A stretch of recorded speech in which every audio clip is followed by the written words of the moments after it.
Kami menggunakan teori tingkah laku terancang bagi kajian kami. Pengasas teori tingkah laku terancang ialah Zen 1985. Teori ini dikembangkan dengan teori tindakan beralasan yang dikemukakan oleh Martin Fishburne bersama-sama dengan Zen 1980.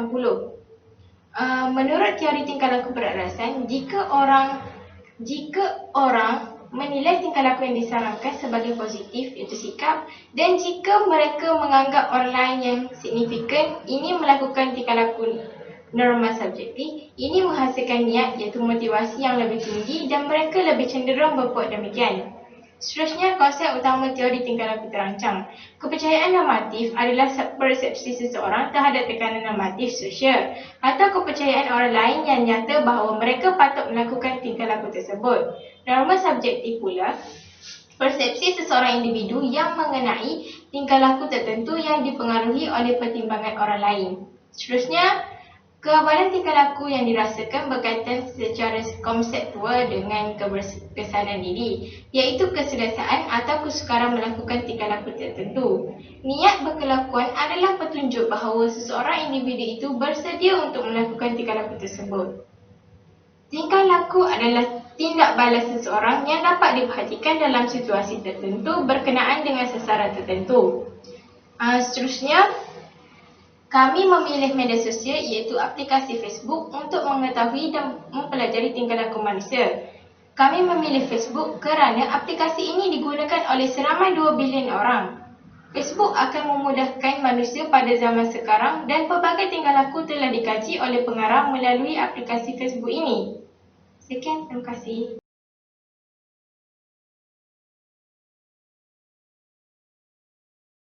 Penggunaan laman sosial Facebook menggunakan teori tingkah laku terancang. Sebuah artikel daripada Mumtaz MRDB, Ines Alozi, Anastasia. Objektif kajian mereka ialah meneliti niat dan tingkah laku penyertaan secara berterusan di laman sosial Facebook sebagai wakil daripada laman jaringan sosial iaitu SNS dari perspektif sosial dan tingkah laku. Bagi metodologi kajian pula, mereka menggunakan data dari tinjauan pelajar sarjana dan pasca siswazah di Jordan seramai 403 orang. Teori lanjutan diuji menggunakan kaedah analisis statistik. Bagi hasil kajian, kajian mendapati bahawa kawalan tingkah laku tidak mempunyai pengaruh yang signifikan terhadap penyertaan tingkah laku setelah diterima pakai. Contoh artikel kedua daripada Jawad Tariq, Amal Sajad, Amir Usman dan Aisyah Amjad. Objektif artikel ialah menguji model intensif teori Ajzen mengenai tingkah laku terancang hingga memahami penggunaan laman web rangkaian sosial terutamanya Facebook di Pakistan. Dalam kajian ini mereka menggunakan kaedah persampilan bertingkat iaitu sebanyak 480 orang pelajar yang berusia antara 16 dan 24 tahun. Hasil kajian menunjukkan bahawa sikap positif seseorang terhadap Facebook, penerimaan penggunaannya oleh orang lain yang signifikan dan pengaruh yang dirasakan terhadap penggunaannya meningkatkan niat untuk menggunakannya. Secara ringkas, semakin tinggi niat untuk menggunakan Facebook, semakin tinggi penggunaan sebenarnya. Seterusnya, artikel daripada Petra Ensisen dan Melanie Weiss. Objektif artikel ini ialah menentukan apakah teori tingkah laku terancang dapat diterapkan untuk memahami dan meramalkan keterlibatan dengan iklan Facebook. Dalam artikel ini mereka menggunakan kaedah persampilan. Kemudahan tidak berkemungkinan menghasilkan saiz sampel 656 pengguna Facebook di atas usia 18 tahun yang tinggal di Afrika Selatan. Hasil kajian pula menunjukkan kawalan tingkah laku yang dirasakan didapati tidak menjadi peramal tingkah laku yang signifikan untuk terlibat dengan pengiklanan Facebook. Seterusnya, artikel dan Mikael Warif and Chris Hardis.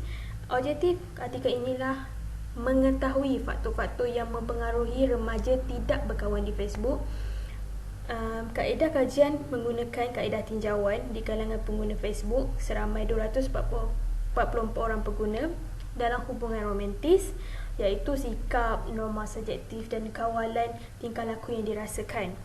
Hasil kajian mendapati semakin banyak pengalaman remaja terhadap tekanan sosial untuk tidak berkawan dengan orang lain di Facebook, semakin banyak kesanggupan mereka dalam tidak bersahabat di laman sosial Facebook. Berdasarkan sebuah artikel daripada Karen West Ridgewell, Wanis Herman, Michael Warif and Chris Hardis 2018, objektif kajiannya untuk mengetahui faktor-faktor yang mempengaruhi remaja untuk tidak berkawan di Facebook.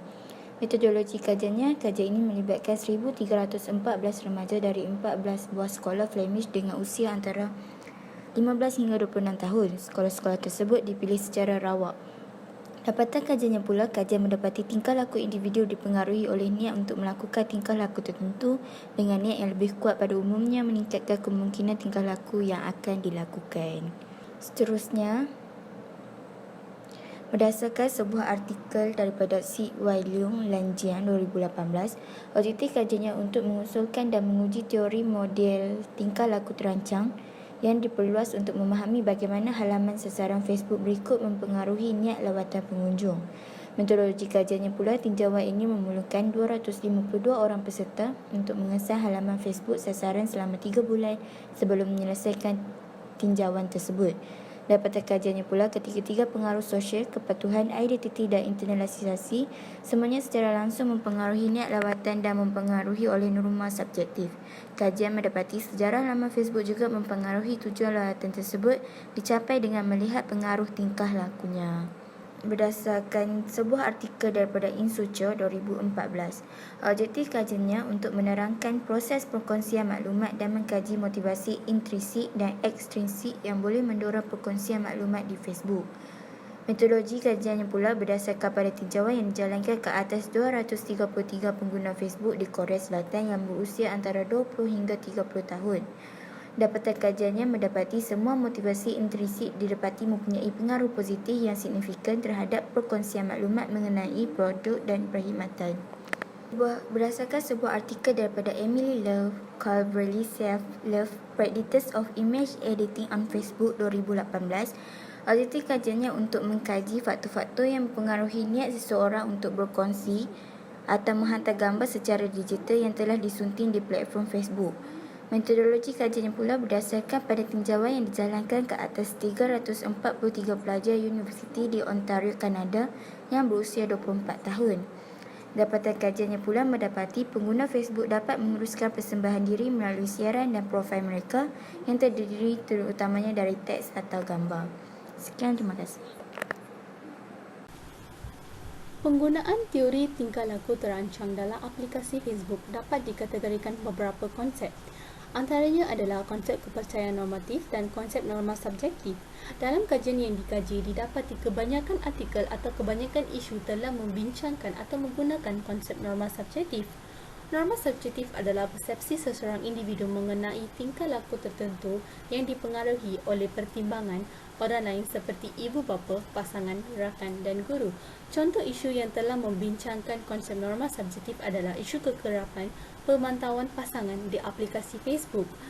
Pemantauan merupakan salah satu tingkah laku terhadap pasangannya untuk mengetahui lebih lanjut tentang pasangannya di aplikasi Facebook. Selain itu, konsep kawalan kepercayaan.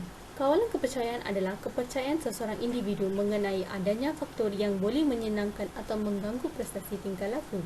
Contoh isu yang telah membincangkan konsep kawalan kepercayaan adalah isu motivasi perkongsian maklumat. Ia menyeronokkan dan memuaskan tanpa ganjaran kawalan atau tekanannya semasa berkongsi maklumat di aplikasi Facebook. Sikap positif seseorang terhadap Facebook menunjukkan penerimaan individu tersebut terhadap aplikasi ini sekaligus dapat meningkatkan niat untuk menggunakannya. Teori tingkah laku terancang ini dapat dilihat dalam pelbagai keadaan dalam hidup seharian kita.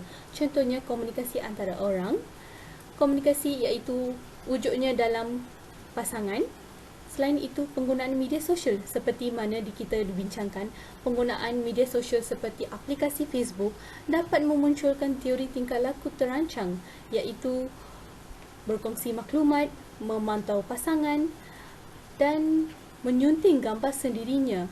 Ini semua merupakan teori tingkah laku terancang.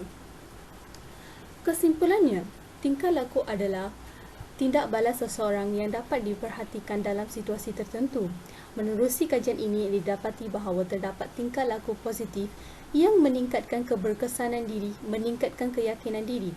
Contohnya, apabila seseorang menyunting gambar sendiri dan post di aplikasi Facebook, mereka dapat meningkatkan keyakinan diri.